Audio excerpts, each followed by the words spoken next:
ఉద్యానవనం అలాంటి ప్రాంతాన్ని అంతుపట్టని కిడ్నీ రోగం అలుముకుంది. తోటలో పూలు రాలిపోయినట్లు మాయదారి రోగానికి ఒక్కో ప్రాణం రాలిపోతోంది. జీవం లేని ఇళ్ళు, చావును అలవాటు చేసుకున్న ఊళ్ళు. ఉద్దానం 7 మండలాల్లో కనిపించేవి ఇవే. సోంపేట, కవిటి, కుసుంపురం, కుత్తుమ, కళింగపట్నం సహా ఏ గ్రామానికి వెళ్ళినా ప్రతి ఇంట్లో ఎవరో ఒకరు కిడ్నీ వ్యాధితో బాధపడుతూనే కనిపిస్తారు. ఎందుకిక్కడ పుట్టామా అనే ఆవేదన వెంటాడే కుటుంబాలు ఎన్నో. వైద్యం కోసం ఇళ్ళు, ఆస్తులు అమ్ముకున్న మందులకు, డయాలసిస్కు డబ్బు చాలని పరిస్థితి. అలాంటి బతుకులు మార్చేందుకు, బంగారు భవిష్యత్తు అందించేందుకు జగన్ తీసుకున్న చర్యలను, చేపట్టిన కార్యక్రమాలను చరిత్ర గుర్తు చేసుకోవడం ఖాయం. పనికి వెళ్ళానండి. 12 వచ్చాను. జ్వరం అని టెస్టులు చూపించినప్పుడు 4 పాయింట్లు అని చూపించారు. 4 మందులు వాడాను. శ్రీనివాస్ డాక్టర్ దగ్గరికి వెళ్ళి 5 మందులు వాడాను, కానీ తగ్గలేదు.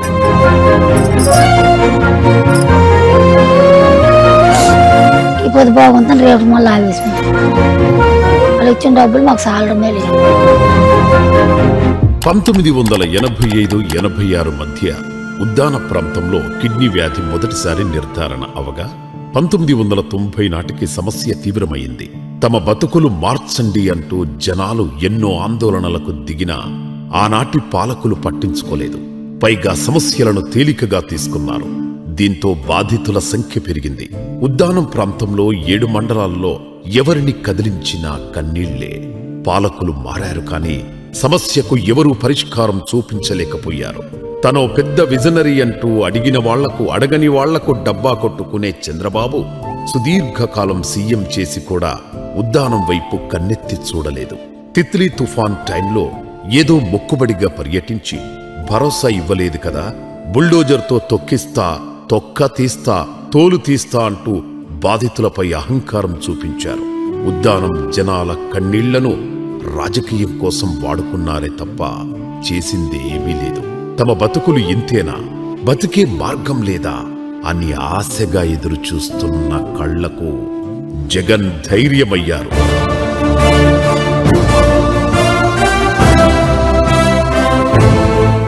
నేను విన్నాను, నేను ఉన్నాను అనే భరోసా ఇచ్చారు. మరణానికి, పేదోడి ప్రాణానికి అడ్డగోడలా నిల్చున్నారు. జగన్ వచ్చాడు మన పాదయాత్ర మన గ్రామానికి వచ్చేటప్పుడు మనకు చెప్పారు సార్, ఇక్కడ వచ్చిన దూరం ఇక్కడ మీకు హాస్పిటల్ మన జిల్లా కట్టిస్తామని. కిడ్నీ హాస్పిటల్ ఇవన్నీ కూడా ఉద్దానం ఏరియాకి అందరికి మేలు జరిగినట్టు చేశాడండి. అప్పుడు మళ్ళీ ఓపెన్కే వస్తారని చెప్పి మళ్ళీ ఓపెన్ చేస్తూ అక్కడ మీటింగ్ పెట్టి సభలు కూడా చెప్పడం జరిగింది సార్. ఆయన 2017లో తన సుదీర్ఘ పాదయాత్రలో భాగంగా జగన్ ఉద్దాన ప్రాంతానికి వచ్చారు. జనాలను కలిసి స్వయంగా సమస్యలడిగి తెలుసుకున్నారు. ఏం చేస్తే జనాల ఆరోగ్యం బాగుపడుతుందో ప్రణాళిక రూపొందించారు. ఏడాది గడవక ముందే 2018 డిసెంబర్ 31న మరోసారి ఉద్దానానికి వెళ్లారు. అధికారంలోకి రాగానే కిడ్నీ బాధితులకు 10,000 పింఛన్తో పాటు అత్యాధునిక ఆస్పత్రి నిర్మిస్తామని హామీ ఇచ్చారు. ఇచ్చిన మాట ప్రకారం పలాసలో 50 కోట్లతో 200 పడకల సూపర్ స్పెషాలిటీ ఆస్పత్రిని నిర్మించారు. దీనికి doctor YSR kidney centre research ఆస్పత్రిగా పేరు పెట్టారు. అత్యాధునిక హంగులతో కూడిన ఆస్పత్రితో పాటు రీసెర్చ్ సెంటర్, డయాలసిస్ యూనిట్ అందుబాటులోకి వచ్చింది. కిడ్నీ రోగంతో ఏ ఒక్కరూ బాధపడకూడదనే గొప్ప ఆలోచనతో 700 కోట్ల రూపాయలతో స్వచ్ఛమైన నీరు అందించేలా సుజలధార ప్రాజెక్టు చేపట్టారు. ఉద్దానానికి ఊపిరిలూదారు.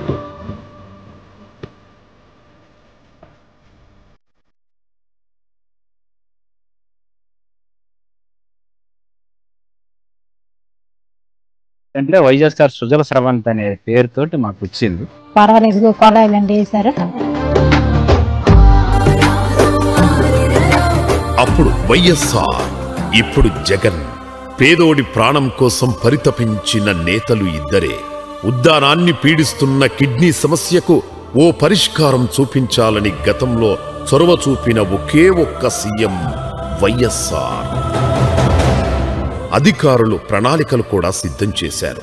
ఆ మహానేత అకాల మరణంతో తర్వాత వచ్చిన ప్రభుత్వాలు, ముఖ్యమంత్రులు ఉద్దానం సమస్యను పట్టించుకోవడమే మానేశారు. ఆ తర్వాత జనాల బతుకులు మార్చింది, బతకాలన్న భరోసా కల్పించింది మళ్లీ జగనే. పేదోడి ప్రాణం నిలబెట్టడం కోసం, చిరునవ్వు కోసం ఎంత దూరమైనా వెళ్లడానికైనా, ఏం చెయ్యడానికైనా సిద్ధం జగన్. ఖర్చు ఎంతవుతుంది, ఎంత కష్టం ఉంటుందనే విషయాలను పట్టించుకునే రకం కాదు ఆయన. సుజలధార ప్రాజెక్టు కోసం అలాంటి భగీరథ ప్రయత్నమే కనిపించింది. ఉద్దానం ప్రాంత జనాలకు ఏడాది పొడవునా నీరు అందుబాటులో ఉండేలా, ఖర్చు ఎక్కువైనా వెనకాడకుండా ఆ ప్రాంతానికి 104 కిలోమీటర్లకు పైగా దూరంలోని హిరమండలం రిజర్వాయర్ నుంచి నీటి తరలింపుకు ప్రణాళిక రూపొందించారు. ఏకంగా 1047 కిలోమీటర్ల పొడవున భూగర్భ పైపు లైన్లు నిర్మించారు.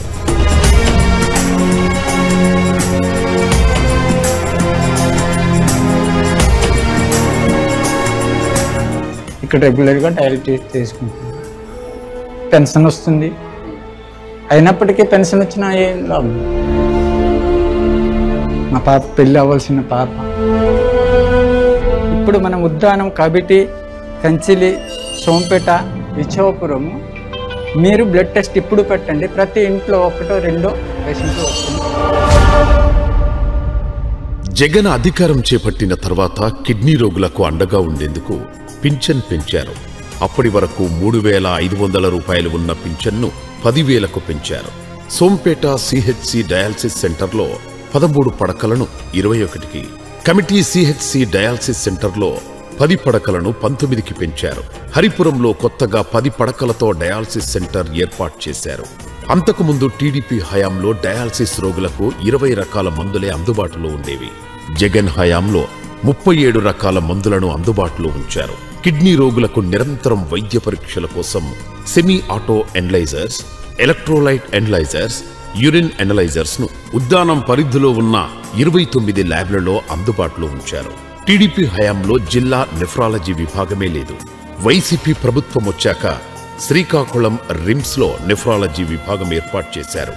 కిడ్నీ బాధితులకు అత్యంత నాణ్యమైన కార్పొరేట్ వైద్యాన్ని పూర్తి ఉచితంగా చేరువలో అందించడం కోసం 85 కోట్ల అంచనాలతో పలాసాలో రీసెర్చ్ సెంటర్తో పాటు 200 పడకలతో సూపర్ స్పెషాలిటీ ఆసుపత్రి నిర్మించారు.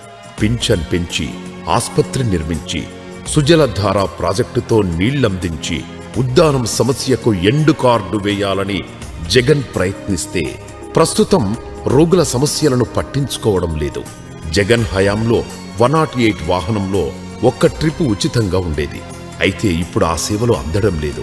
దీంతో వచ్చే పింఛన్లో ప్రయాణాలకే ఎక్కువ ఖర్చు అవుతున్న పరిస్థితి. గత గవర్నమెంట్ చేసింది, ఈ గవర్నమెంట్ ఆ 108 అనేది తీసేయడం కొద్దిగా ఇబ్బంది ఉంది. మాకు బళ్ళు వస్తే మాకు పర్వాలేదు, కొంతలో కొంత. డయాలసిస్ పేషెంట్లకి 108 వచ్చేది, పేషెంట్లు తీసుకెళ్లేది, తీసుకొచ్చేవాళ్ళు. ఇప్పుడు ఆ సదుపాయం లేదు. మరి అప్పుడు 104 వచ్చేది, ఇప్పుడు అది కూడా తీస్తున్నారు. మరి ఆయన పనికి వెళ్ళకపోతే జరగదు, తీసుకుని వెళ్తారు. మరి ఏడు చేస్తాం, తప్పదు. మరి మాకేమో అనుకూలంగా లేదు. ఇక్కడ హాస్పిటల్ అయితే మంచిదే, కాదంటే మాకు బండి మాకు ఇచ్చేసేస్తే సరే సార్. జనసేన అధినేత ఇప్పుడు డిప్యూటీ సీఎం పవన్ కళ్యాణ్ కూడా ఒకసారి ఆ ప్రాంతానికి వెళ్లి వచ్చారు.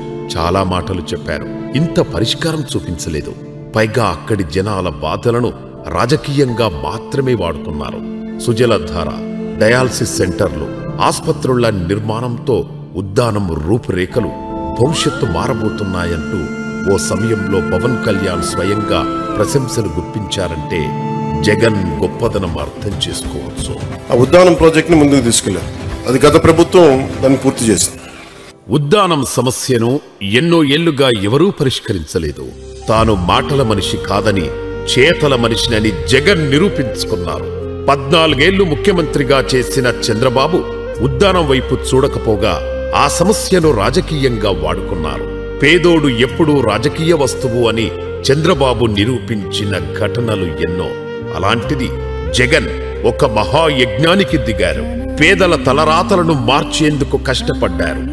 ఎప్పుడొచ్చామన్నది కాదు, ఎన్నాళ్లు చేశామన్నది కాదు, పేదోడి మోముపై ఆనందం చూశామా, ఆ కుటుంబంలో సంతోషం చూశామా అన్నదే జగన్కు తెలిసిన రాజకీయం. ఆయన హయాంలో చేపట్టిన ప్రాజెక్టులు ఈ ప్రాంత తలరాతలు మార్చబోతున్నాయి. కిడ్నీ వ్యాధితో చనిపోయే వాళ్ళు ఇప్పుడు డయాలసిస్ చేసి కనీసం సుమారు ఒక 5 years 10 years ఇక్కడ బతుకుతున్నారు. ఈ ప్రభుత్వాలు కూడా ఇంకా అక్కడ సేవలు ఇంకా అందిస్తే ఈ డయాలసిస్ తో మరికొంత కాలం బతికే అవకాశం ఉంది. కాబట్టి ఇప్పుడు ఉద్దానం వాసులకు నీటి సమస్య లేదు, స్వచ్ఛమైన నీరు అందుతోంది. అందుబాటులో అత్యాధునిక ఆసుపత్రి ఉంది, కిడ్నీ వ్యాధుల రీసెర్చ్ సెంటర్ ఉంది. ప్రతి పిహెచ్సిలో ప్రత్యేకంగా నెఫ్రాలజీ డిపార్ట్మెంట్ ఉంది. ఉద్దానం కన్నీటిని తూడ్చేందుకు జగన్ తీసుకొచ్చిన మార్పులెన్నో. 40 ఏళ్ల ఉద్దానం ప్రాంత కిడ్నీ సమస్యకు పరిష్కారం చూపి ఆ ప్రాంతానికి ఊపిరిపోసి తమకు ప్రాణభిక్ష పెట్టారంటూ ఆర్తి నిండిన కళ్లతో జగన్ సేవలను గుర్తు చేసుకుంటున్నారు. ఆయనకి జగన్మోహన్ రెడ్డి గారు ఇది కిడ్నీ రీసెర్చ్ సెంటర్ కట్టారు. శ్రీకాకుళం నేనైతే హైదరాబాద్ వరకు వెళ్ళాను. ఇప్పుడు ఇదైన కాడ నుంచి నాకైతే సేఫ్. సుజల వాటర్ ఒకటి సదుపాయం అయిందండి. మరి కిడ్నీ పేషెంట్లకి 10,000 రూపాయలు చొప్పున పింఛన్ కూడా దొరుకుతుందండి. అది జగన్ ప్రభుత్వంలో జరిగింది. అది డయాలసిస్ చేసుకుంటే 10,000 మనకి ఇమ్మీడియట్ మనకు వచ్చేస్తుండేవి. ఇప్పుడు ఏంటంటే ఉచిత వార్డుకి వెళ్తేనే మన డబ్బులు. ప్రీవియస్ గవర్నమెంట్ లాగా ఉండేది కదా, మీరు కిడ్నీ పేషెంట్ అయితే 10K ఇచ్చేవాళ్ళు. అది చాలా హెల్ప్ఫుల్ అయ్యేది అనమాట. తమ బతుకులను ఆదుకున్న ముఖ్యమంత్రి జగన్కు జీవితాంతం రుణపడి ఉంటామని చెబుతున్నారు. అయితే మా దురదృష్టం ఏమంటే మరొకసారి వచ్చుంటే అది ఇంకా బాగా డెవలప్ అయ్యి ఉంటుంది ఏమని చెప్పుకుంటే పెట్టి బెక్స్ ఇది. తన వాళ్లకు కష్టమొస్తే సహిస్తారేమో, తనను నమ్ముకున్న వాళ్లకు, తనపై నమ్మకం పెట్టుకున్న వాళ్లకు కష్టం వస్తుంది అంటే క్షణం కూడా ఆలోచించరు జగన్. అదే ఉద్దానం సమస్యకు పరిష్కారం చూపించేలా చేసింది. ఇంత చేసినా పేదోడి చిరునవ్వుకు కారణమైన జగన్ కనీసం చెప్పుకోలేకపోతే చేయని దాన్ని చెప్పుకుంటూ చంద్రబాబు సర్కార్ డబ్బాలు కొట్టుకుంటోంది. ఏది ఏమైనా ఉద్దానం తీసుకునే ఊపిరిలో, అక్కా చెల్లెళ్ల చిరునవ్వుల్లో, జనాల ధైర్యంలో జగన్ పేరు ఎప్పుడూ ఉంటుంది, వినిపిస్తుంది కూడా. నానే నానే నానే నానే నానే